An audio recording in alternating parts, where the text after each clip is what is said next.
Good evening, everyone. Welcome. I am your host, Nika Cherrelles, and this is the ItCast Real Talk on Sex. The ItCast is brought to you by listeners just like you, so please visit our GoFundMe campaign to support the ItCast and all of the work that we're doing here at Nika Cherrelles. You can find us on GoFundMe under Support the ItCast. This week's topic is Real Talk on Trans Health. Today in the booth, we have Luckie Alexander, founder of Invisible Men. Luckie, thank you for joining us. First, let's just start off with telling me a little bit about yourself. Okay, so my name is Luckie Alexander. I am the founder of Invisible Men. I am a jack of all trades, a master of nothing, I guess. Um, I'm an I'm an I'm an activist first. So I'm about my community. I'm about all of the things, right? So all of the things that I went through as a trans guy, I wanted to make sure that nobody else had to go through. All of the things that I knew I couldn't access, I wanted to make sure other folks could access. Um, I have kids, so I wanted to make sure that everything on the other side, when they get to my age, is not so hard to deal with. Um, so that's a lot of why I do the things that I do. Like literally, I don't have a choice, right? So for me, being an activist is not a choice. It's a heartstring that pulls. And I get up every morning and I'm like, I'm tired. And everything in me is but like we have to go though. So I really don't have a choice. Yes. Yeah. Um, no, I totally get that. I mean, in that whole conversation around activism, it's like we are called to, stand and like we lead, we build that path. And as we build that path, the people, they're behind us, they're following. Right, They need that and they need us to let our light shine. So, right. And particularly for trans men, um, I feel like we need to see our reflection. We need to see us in order to be us. And for me, that was part of my transition that just didn't work out right. I had done research for 10 years, and all of the research that I saw, everything that was within like this little box called the internet, all reflected white trans men or trans men that didn't look like me, that didn't share my experience. And so for a long time, like I would have transitioned 10 years earlier if I had known black people did it. It wasn't until 2010 when I met my first black trans man. wow. Yeah. So literally, I knew I didn't fit in the body that was given. I knew that, and it's not so much I didn't fit into it; it's just certain parts of it didn't belong to me. And so, like, I had done the research because I'm a stat whore. Like, I gotta know what the numbers are. I gotta know what are the probabilities. Like, I got a math degree by accident type thing, right? So literally, I liked calculus, so I was like, yo, I gotta take all the classes before I get to calculus, and literally, I got a math degree by accident. So I'm Wow. all about numbers. I'm all about like, what are the probabilities? What are the statistics that prove or disprove different things, right? So I had done all the research. I had read all of the things, and nothing reflected me. And so I'm very intentional about making sure that there's a reflection that looks like a lot of those folks that look like me, right? Because then all of those youth that's coming behind me that feel like that they're the only ones out here that's going through this struggle. Now they know that there's a possibility model. They know that there's other people that look like them that are out here thriving, not just surviving. Yeah. Yeah. This is beautiful. Talk to me a little bit more about like invisibility in the intersections. You talk about like being a person of color while also being Right. trans, and as a queer person of color myself, it's like I can either be a black activist or I can be a queer activist, Right. and then it's very much like here or there. Right, right. No, I definitely resonate with that a lot because as a black man first, because that's how I walk through the world. That's how I'm seen. That's how I'm portrayed. That's how people perceive me, right? So as a black man first, um, sometimes I do have to pick and choose whether I'm going to be queer or black that day, right? So it's like, okay, do I want to be a black guy or do I want to be a gay guy? Because I'm often read as a gay man because of a lot of the different mannerisms that I still hold on to that don't feel uncommon or don't feel foreign to me, right? Um, So that sometimes it is a lot of people will read me unless I don't speak. If I don't speak, then they read me as a thug or they read me as all of these different things. And so, um, because of the way that I'm read most days in trans spaces or in queer spaces, I'm automatically read as a cis male. So that erases all of my history and all of the past and all of my experiences that come with me that no one gets to see, right? So that's where a lot of that invisibility comes into play. And it's kind of like a double-edged sword because yeah, when it comes to like safety, when it comes to all of those different pieces, the invisibility works, right? But in the way of resources and needing medical attention or reproductive justice or HIV or any of those different pieces, that's where the invisibility works against me because I'm raised as male. The emotional support's not there. I went through 30 years of my life being able to say, "Hey, look, I'm not feeling hot. I'm not feeling okay. I'm feeling a little sad." But being bred as a black man, that's dangerous. And so that particular piece of vulnerability is taken from me.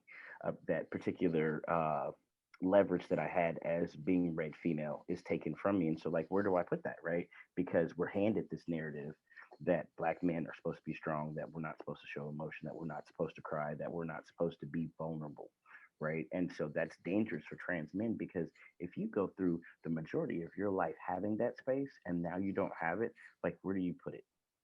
So we have a lot of our transmasculine folks um, lean into suicide as an option because they feel like they're the only ones. There is no support, and that's literal because there aren't very many resources when it comes to transmasculine folks in the way of emotional support or all of these different things. And then we're losing transmasculine folks to like cervical cancer and all of these different cancers because guess what? There's no place for them to go get checked out, right? Like me going to a women's clinic, I had cystic fibrosis. And so going to a women's clinic to an OBG, they literally told me, we don't do those kind of surgeries here. I said, well, my uterus looks no different than the cis woman's uterus on the table. I have cystic fibrosis. It's the same thing that she's dealing with, right? Our parts are the same. Our presentations are different, right? So I need the same kind of care.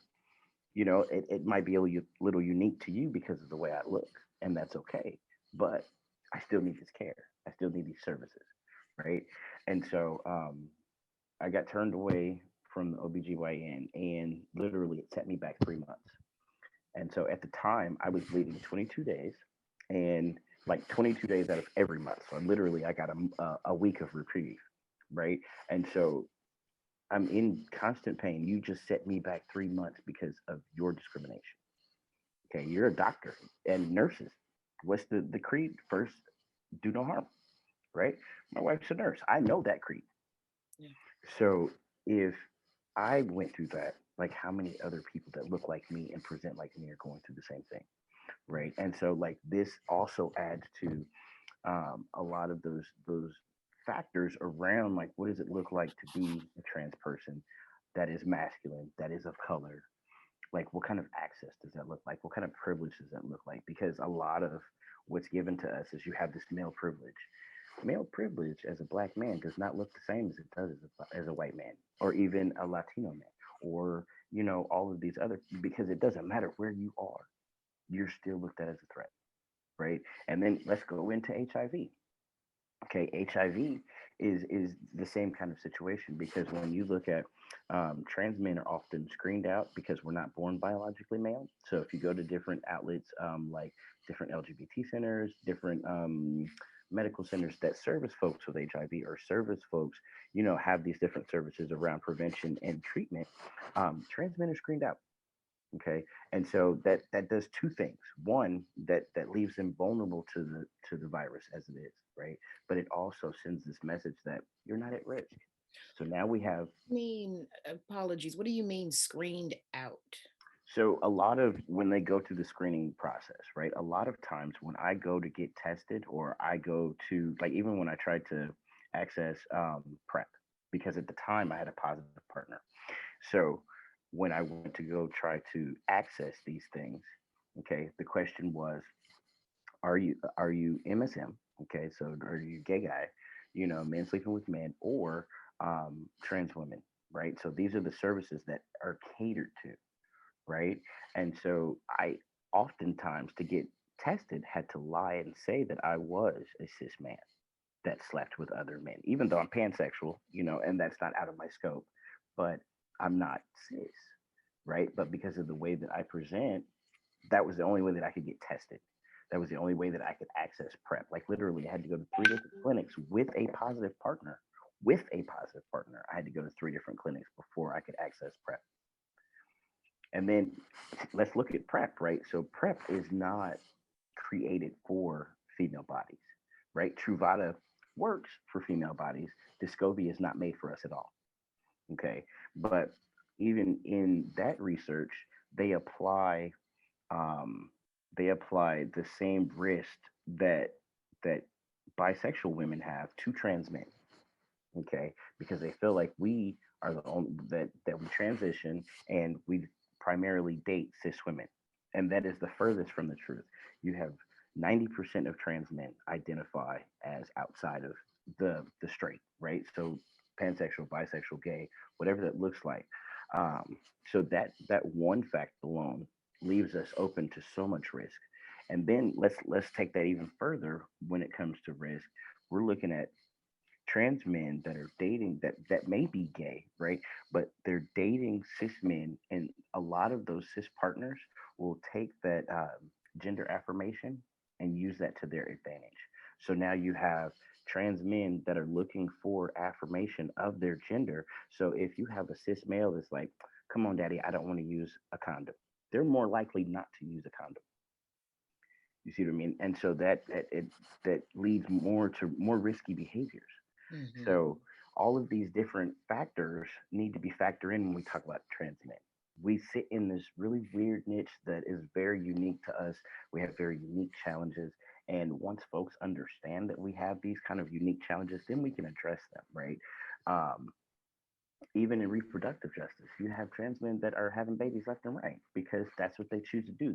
They're creating these families, but there's nothing around what that looks like to have prenatal care as a trans man. There's nothing around what does that look like to create families as a trans man. What does that look like to go into a hospital and have to give birth as a trans man? I have personally given birth. They didn't know what to do with me. Okay, for a long time, throughout my pregnancy, I would go to the emergency room to get prenatal care because the doctors didn't know what to do. So how do we remedy these things? How do we figure out what this looks like? And even if you go to the emergency room, because a lot of trans men end up pregnant through rape or non-consensual reasons. Okay, I was one of those. And so if you go to an emergency room as a male, cis or not, right, you go to the emergency, there's no protocol. Like if a cis woman or a female presenting person comes into the emergency room and says, "Hey, I got raped," right? There's a rape kit. There are all of these things that quickly move into place, right? When it comes to male folks, there's none of that in place. There's no sexual abuse protocols in place for male identified people. Period. So, there's a lot to say about not only the trans male population, but how are we treating our cis male population too, Yeah. right? And so with our organization, we're trying to like redefine what that looks like around masculinity and just being male. And what are those protocols, what are those resources that are in place to make sure that not only are we surviving through all of the things that we have to survive through, but what does that look like to thrive? What does that look like to really live life? Because we belong in that space too. We need to be able to thrive. We need to be able to live through all of those aspirations and dreams and wants and and all of the big things that we want to do. We need to be able to have a pathway to do that. So it's just it's so much. Thank you. Yeah, no, I really got that. And, it's powerful because I'm looking, what I hear in your share is the breakdown when it comes to cultural norms and gender-based normatives. It's Absolutely. like there's so many strictures and stereotypes. If you look this way, you're supposed to behave this way. Mhm. And if you look that way, you're supposed to behave that way. And to really shift the psychology of what's going on for the professionals providing these services is going to Mhm. make a huge difference. Now, I'm Right. also hearing that like trans people in the trans community aren't are like it's not even just so much that they're isolated from people in general, but even from each other. It's like not knowing that other people are going through these same breakdowns and these same issues and not having a place to come together and Right. really like see you like see your community and see yourself in community and have people and places and resources that contribute to that. Those things make a huge difference. And see, like there's plenty of spaces, there's plenty of trans spaces that exist, but a lot of those spaces are femme centered. And Hmm. so a lot of times you'll get a handful of trans men that may come out and socialize in those trans spaces because there's trans, right? But to have space that belongs specifically to trans men is very necessary, because if there's nothing for them in those spaces other than community, a lot of them may not come out, right? So if you have a trans wellness center, or you have um, a space where there are services that are being provided, but there aren't any provided for trans men, then there's no reason for them to risk walking out their front door to go take advantage of resources that don't exist. You see what I'm saying? Like walking out my front door for the first 2 years of my transition was like suicide. It was literally just, okay, well, I hope I make it home tonight, because, I transitioned to Compton. They beat me up for a solid 2 years, okay, almost daily. I lost a tooth in the front behind just transphobia, just being me, and it was someone that had thought they recognized me prior to medical transition and was like, you used to be a bitch. And I was like, I don't know what you're talking about. Like, out of safety, right? And he was like, you called me a liar, cold cocked me, clean, knocked out the tooth in the front. And to this day, I still haven't gotten it fixed. But that's something I have to look at every day in the mirror. This is why this happened, right? Until I can, make enough money to go get it fixed. But there's a lot of different, there's a lot of different things um, that cause trepidation around just our existence, right? I had a whole doctor at an MD at an emergency room tell me trans men didn't exist, Couldn't exist. that they didn't exist. Like I went to the hospital for a car accident, nothing trans related. Okay, I had injured my leg, and they went through the whole gamut of, what medications on are you on, what type of surgeries have you had, XYZ, right? And I told him, I said, well, I've had a double mastectomy, and I've had a hysterectomy, and I'm on testosterone. He said, well, where did you get a uterus to have a hysterectomy? You don't know what you're talking about. I said, well, I'm trans. He was like, trans men don't exist, only trans women. Well, then I'm a really good figment of my own imagination. So, Oh my goodness. yeah. That's So how I, powerful you are. yeah, that I can manifest myself. Oh my God. Oh, I love that. So tell me, you mentioned suicide, and I know you like that's how we met doing some work around suicide prevention, global suicide prevention. Right. So tell me a bit about like why you got involved in that work and your experience with suicide as a trans man. Well, um, for a couple of different reasons.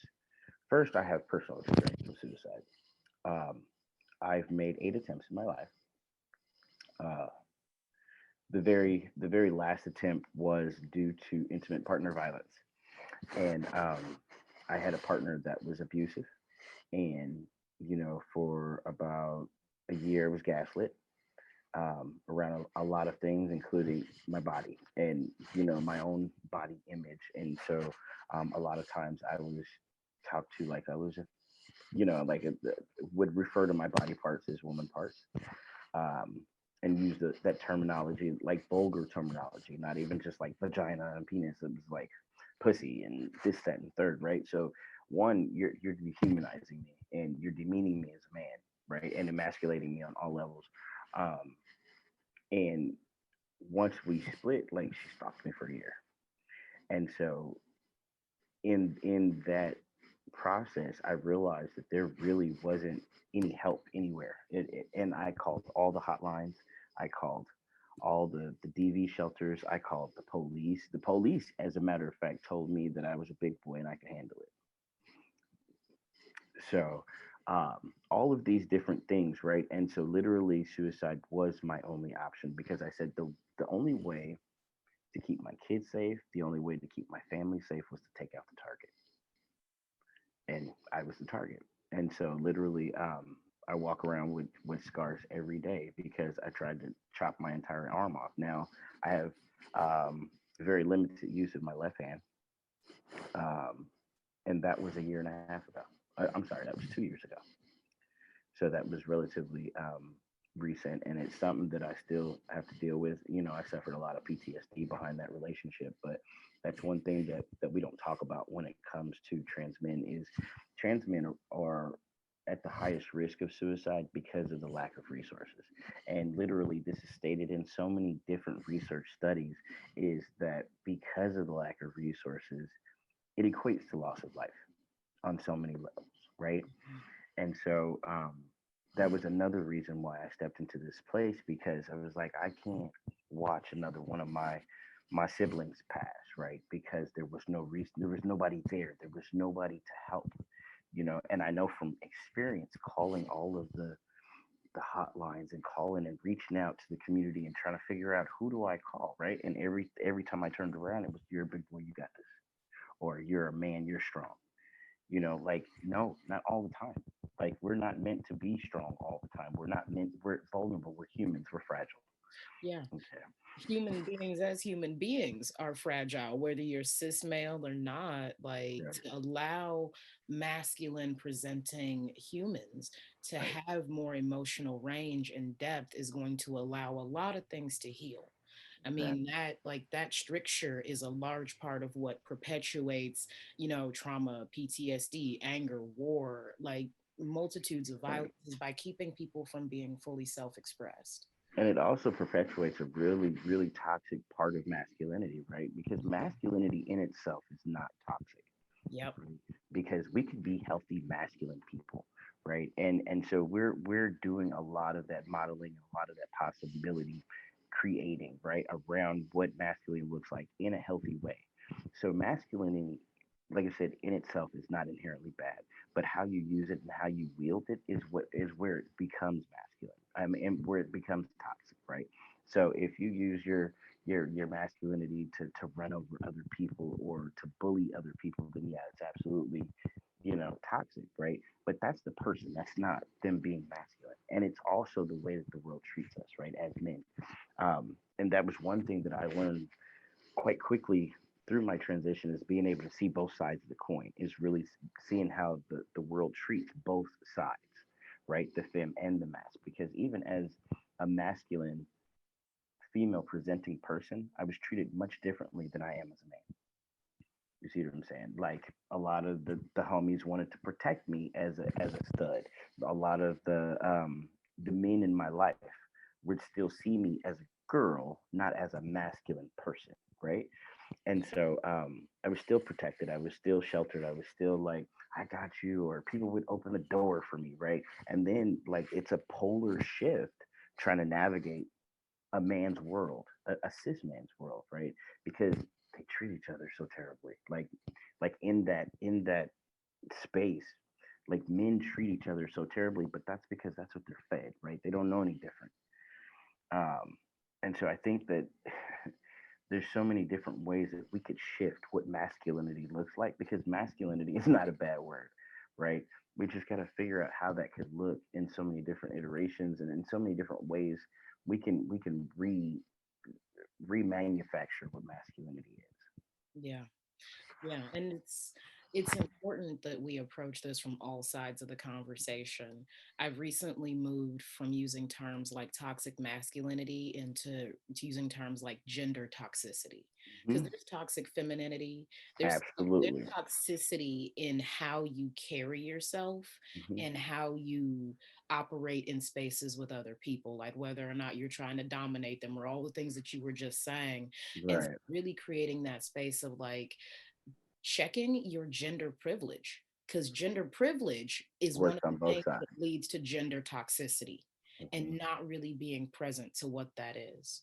Right. And see, like, even in a lot of our trans masculine folks, I can't say all, I can't say most, but a lot of them, right, um, suffer this toxicity from femme identified folks. You see what I mean? Mhm. And when we do say that, like we're burned at the stake for speaking that into, like speak the truth, right? So I've had plenty of feminine partners, whether they were male or female, feminine partners, right, that held femininity and held that space as a feminine person that fed me a lot of shit. To say that, for lack of a better word, like they fed me the toxicity. They were like, because you're a man, you have to treat me a certain way, and because you're a man, I have to give you what you want. That's unfair, because then it needs to be an even exchange. Yeah.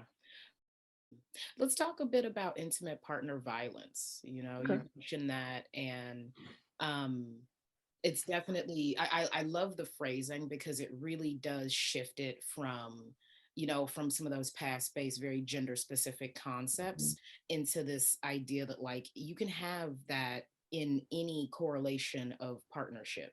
Absolutely. Um, yeah, so talk to me a bit more about that conversation and your experience. Well, I feel like intimate partner violence, one, happens to everybody. Um, it's just not talked about when it comes to the male population, cis or not, whether you're trans male or otherwise, right? Because we have cis men, who their partners are beating on them and gaslighting them and, emasculating them in the whole nine, right? But um, I think in my experience as a trans man, I've had to I've had to hold my tongue, as a way of not making the situation worse, or as a way of being respectful, or so I thought, right? Um, it took me a minute to realize that I was just as valid as the other person in the relationship, and that my feelings were just as valid.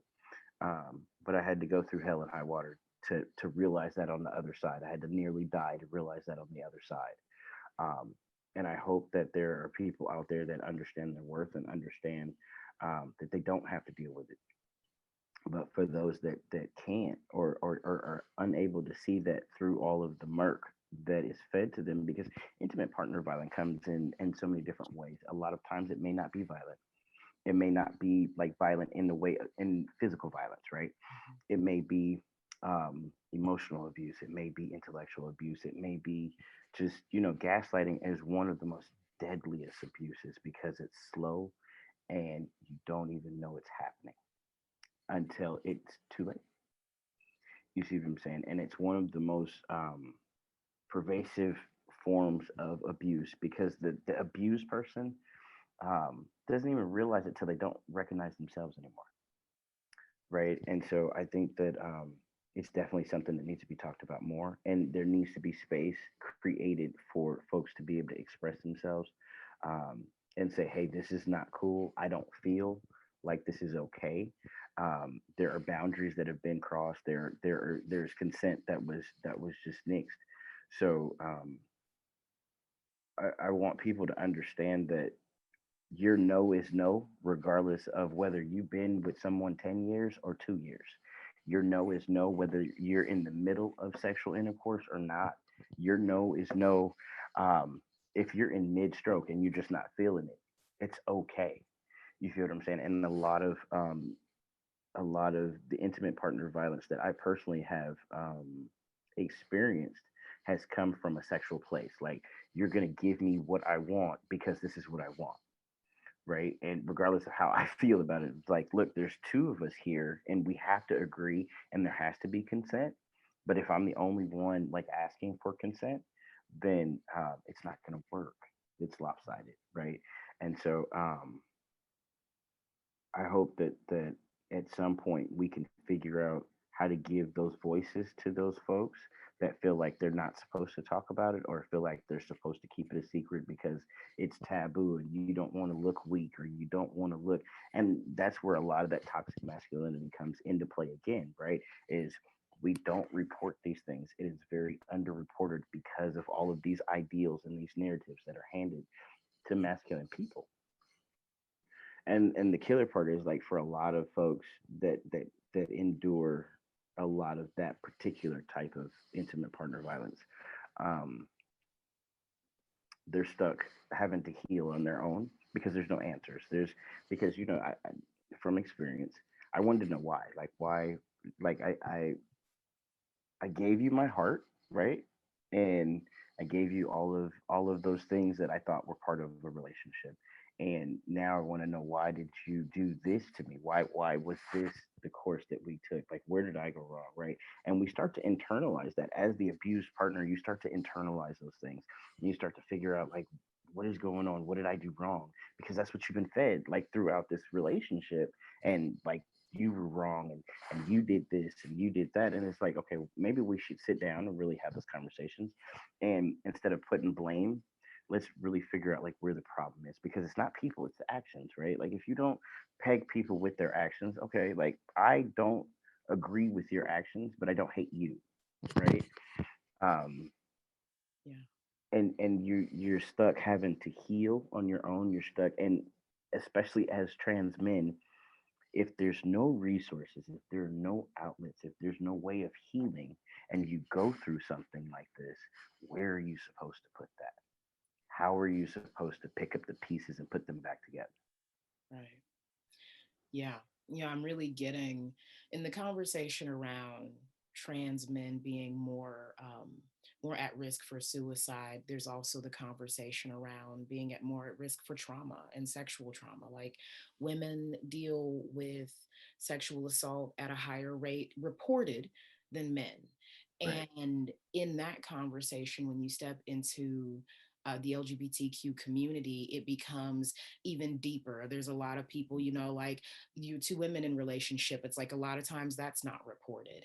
And looking right here, it's like, to even to be use the word earlier, but like being disregarded when you're in Hmm. those situations, being turned away, being told Right. you don't exist. Like, Right. well, we are not going to deal with this problem because technically you don't exist, you're Right. an imaginary creature. Right. It's active erasure. Yeah, Hmm. exactly. And that continues to perpetuate it. So at the end of the day, there are no resources for people to turn to actually get the services that they need, to get the mental health that they need, the Right. stability, the recovery work. I mean, getting over trauma and assault is a job of its own, Right. not to mention all of the other conversations and support and healing that's needed. So talk to me a bit about the resources. I was on the website and I was looking at some of the things that you offer, and I saw some, it's a little like list of services and people. And so tell me about what you do specifically to serve and support. Okay, so Invisible Men, one, first and foremost, the platform is a storytelling platform, right? Because what we want to do is empower our folks and give them the pen and say, here, you tell your own story, right? So on Invisible Men, you'll see on our tab, our stories, our lives, is where all of our legacies, and we call them legacies for two reasons. One, they're leaving that, right? There's that reflection that we need for the younger generation, but also, um, it's a non-binary term. And because we do have non-binary folks that appear on our site, we wanted to make sure we honored everybody. So outside of being a storytelling platform and allowing our folks to like own their narratives and tell their own narratives and be the master of who they are, right? Outside of that, it creates a family. So all of our legacies are within the legacy family. They lean into each other for peer support. They lean into each other for just somebody to talk to, somebody that walks their path, somebody that has that similarity to them. That way they reflect each other. Beyond that, we provide linkage to resources around binders, around medical services, mental health services. So what we do is we go out and we look for services that are already being done. Like, where is the work already being done? We go in, we train those folks on how to deal with us specifically because we're very unique as the demographic. So we go in, we train providers, whether it's mental health, whether it's medical providers, whether it's schools, whether it's, employers, whatever that looks like, right? We go in and we train these folks, and then we say, hey, look, fair exchange, no robbery. We came in, we trained y'all. Now, can we bring our people, and how effective are y'all at providing these services, right? So Men's Health Foundation, which was one of the first that we worked with, now has an OBGYN in their office for transmasculine services. Um, so we're currently working on some other areas because that particular space is not as accessible as we like it to be for a lot of our folks, but that was a start, and we definitely appreciate them for that. We also work with mental health providers like APLA, APAIT. We work with those mental health providers to provide mental health services specifically for our folks. Um, we also have what we call the Junior Legacy Program, which is a mentorship program. It's a peer mentorship program. So one of the legacies would be paired with a junior legacy, someone that closely resembles their path, right? So maybe we have a 20-something-year-old Black trans man that's needing just some guidance, right? So we either pair him with an older Black trans man, or we pair him with someone that's closer to his age, depending on what the need is. And then we go through that process, and eventually they will graduate into legacy, right? And so from there, then they'll be able to pay it forward and pass it on to the next one, the next one, the next one. So we have leadership legacies that go through our leadership program, and from there they're able to really own their own chapter and really like build out what that looks like. So what we do with our leadership legacies in the different locations, we just launched Atlanta about a month ago. We launched Atlanta, and with our Atlanta launch, our two leadership legacies out there have been with us. One of them has been with us 3 years, and the other one's been with us since the beginning of this year. But they went through the leadership program and they expressed a want to open their chapter. And I said, okay, well, let's see what this looks like. And we gave them assignment to go out into their community and do a needs assessment. Let's figure out what is your community in your respective city need, because each city needs something different. Each city functions differently, and to effectively do that, we needed to know what is it that Atlanta needs as opposed to what LA needs, right? And Mhm. so once we figured that out, we put together, what their chapter is going to look like and what kind of services they're going to provide. So Atlanta is building a medical program, well, a health program rather, where they'll meet specific needs for trans men and trans masculine folks. They're also building out an incarceration program. So all of our incarcerated folks that are coming out of incarceration and need somewhere to land and get on their feet and get on to their next step, will be the touchstone to be able to kind of facilitate that out there. So we've facilitated that for 3 trans men already, and they've only been up for a month now. So I'm super proud of those guys. They're doing the work and they're building it out. Atlanta's doing a lot of really big stuff, and they're moving super quick at like hyper speed. And we have a pretty good sizable chapter here in LA. I think there's about 13, maybe 14 legacies here. And we do functions, we do all kind of things. And so we have a bunch of different programs that we had prior to COVID, which were in person. So we did Love and Art, which was like a painting. So it was like healing through art. So they would paint and kind of have these conversations and be able to like let out a lot of that hurt and heal through art, right?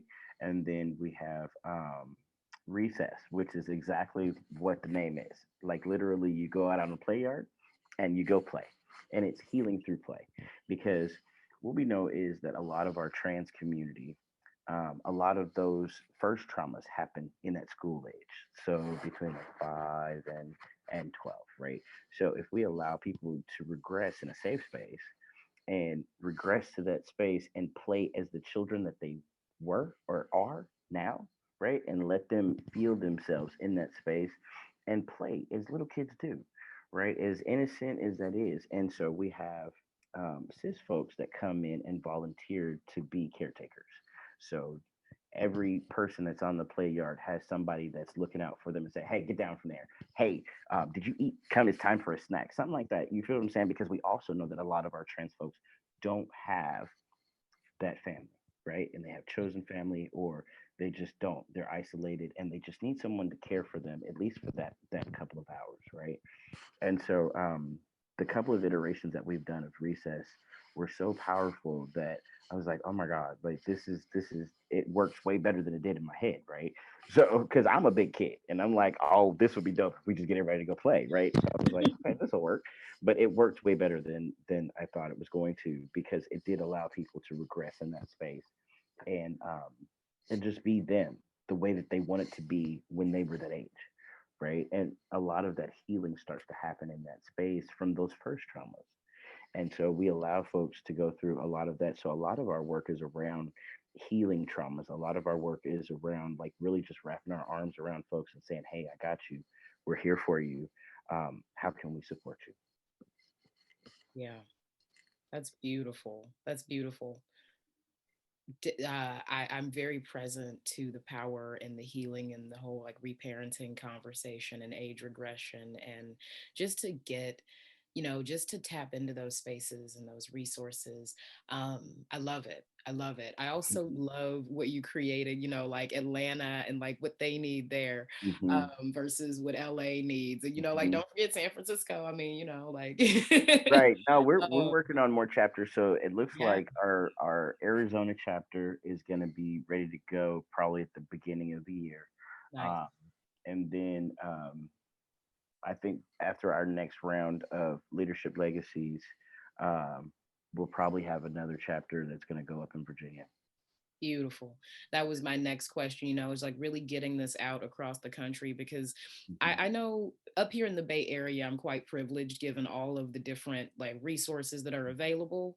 I think California is that way. And I feel the further east we go, the more we tend to lose people in the normative conversation. And Right.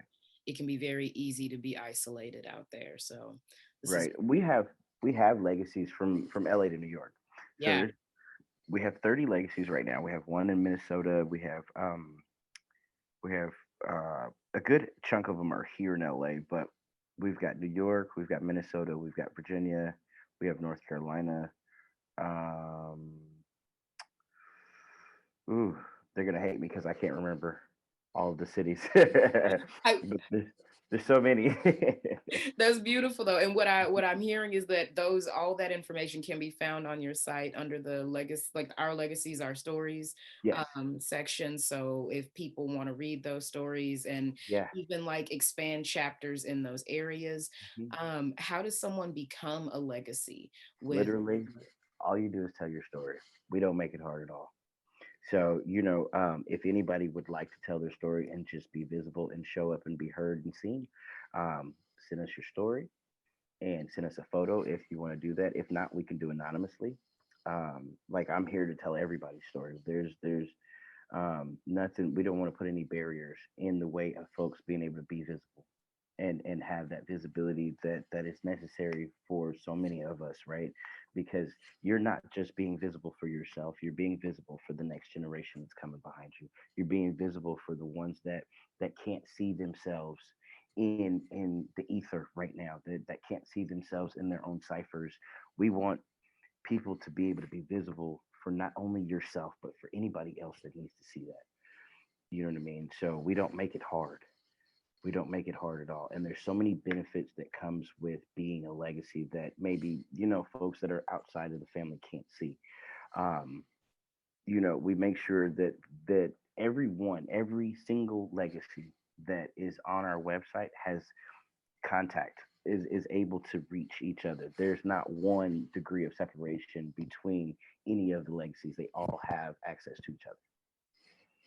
nice. I love it. I can really hear that you're building and expanding a community. And Yeah. yeah. Like the goal, literally the goal in my head, and I'll give you what the picture looks like in my head, is literally all of us holding hands around the world and saying, okay, we got this.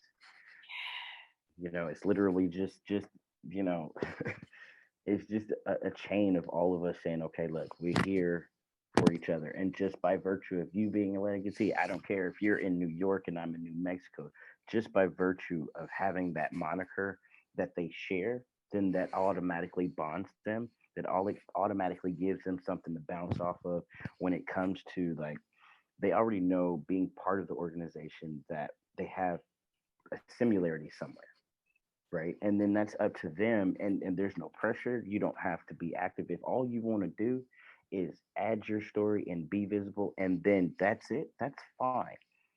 We don't add any pressure. I just want to give folks a place where they can say, I'm seen.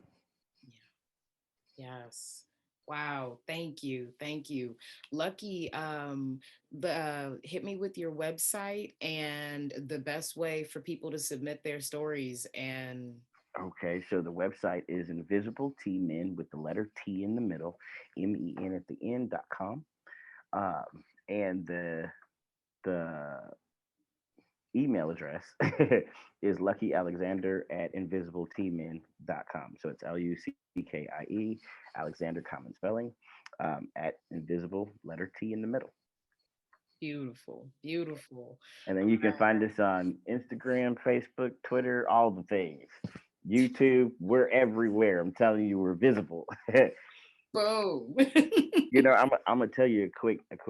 So March 31st, which is Trans Day of Visibility, and so like that is Invisible Men's birthday, and literally, so I do nothing by accident, right? Well, I do a lot of things by accident, but this in particular, I did not do by accident. We intentionally launched on Trans Day of Visibility.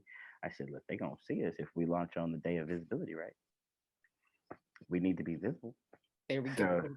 So every year on Trans Day of Visibility, like we party it up. We make sure that everybody has a chance to relax and really kind of reflect on what we did the year before. Beautiful. Perfect. This is brilliant. Thank you for your time and your Absolutely. contribution and sharing. Like, I love the work you do. Thank you. I appreciate it so much. Thank you for joining us today. Contribute to our GoFundMe page, and you can find more about our work on Patreon under Nika Cherrelles and at NikaCherrelles.com. That's NikaCherrelles.com. Thank you so much for joining us. See you next week.